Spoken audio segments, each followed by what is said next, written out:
Assalamualaikum warahmatullahi wabarakatuh.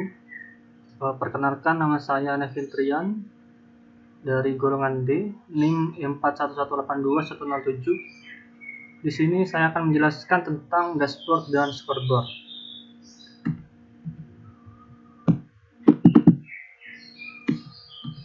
Yang pertama adalah dashboard. Jadi dashboard itu adalah alat visualisasi data yang menggabungkan dan menampilkan berbagai indikator keuangan bisnis, termasuk metrik dan angka pada suatu layar.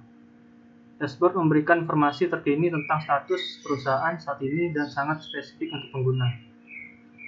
Alat ini sebagian besar digunakan untuk mengelola kinerja harian dan umumnya digunakan oleh manajer atau karyawan dengan tujuan untuk memperoleh data secara real-time dan cepat. Karena dashboard menunjukkan sejumlah besar data dengan cara yang disederhanakan, pengguna dapat memahami informasi dari jumlah yang meningkat secara sekilas melalui dashboard. Nah, jadi dashboard itu seperti ini. Nah, seperti ini. Jadi ada grafik, ya, ada grafiknya. Terus ada total revenue, ya. Lalu ada item sold, jadi ini terjual berapa. Terus ini penghasilannya berapa. Terus visitornya berapa. Jadi bisa berupa grafik, diagram, atau hanya tulisan saja seperti ini. Nah, yang kedua adalah scorecard. Nah, kalau scorecard ini adalah alat manajemen kinerja yang membandingkan tujuan strategis dengan hasil yang diperoleh. Scorecard berfungsi sebagai tolak ukur strategis bagi manajemen puncak untuk mengukur kinerja organisasi dengan tujuan. Scorecard mengambil pendekatan top-down untuk mengukur hasil secara berkala seperti harian, mingguan, atau bulanan, bahkan tahunan.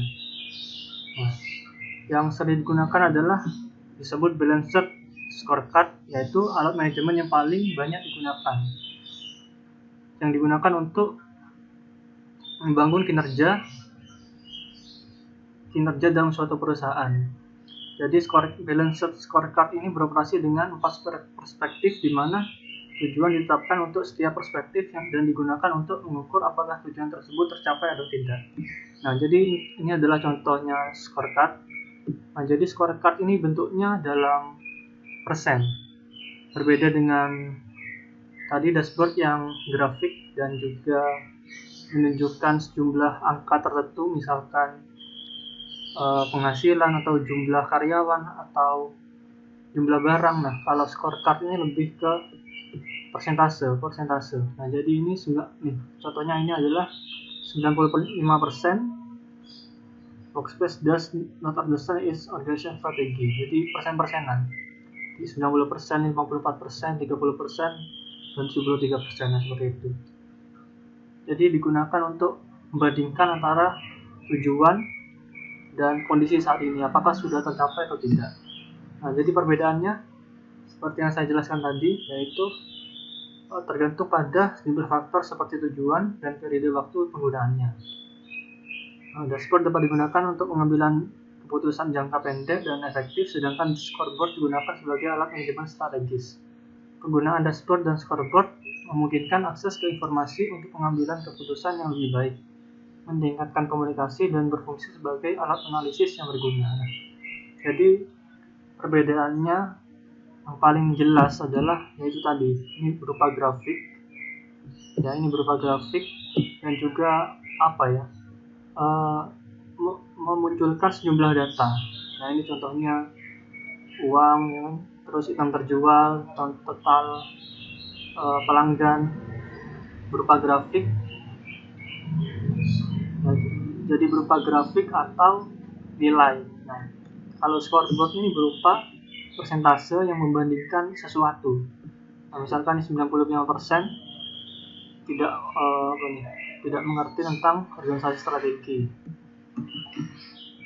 Terus ini 54 responden. Ini 90% organisasi gagal untuk execute strategi. Nah, menjadi persentase. Jadi persentase yang persentase membandingkan sesuatu dengan persentase. Ini seperti itu. Nah, biasanya digunakan oleh aplikasi juga. perusahaan tertentu. Oke, sekian dari saya. Terima kasih. Wassalamualaikum warahmatullahi wabarakatuh.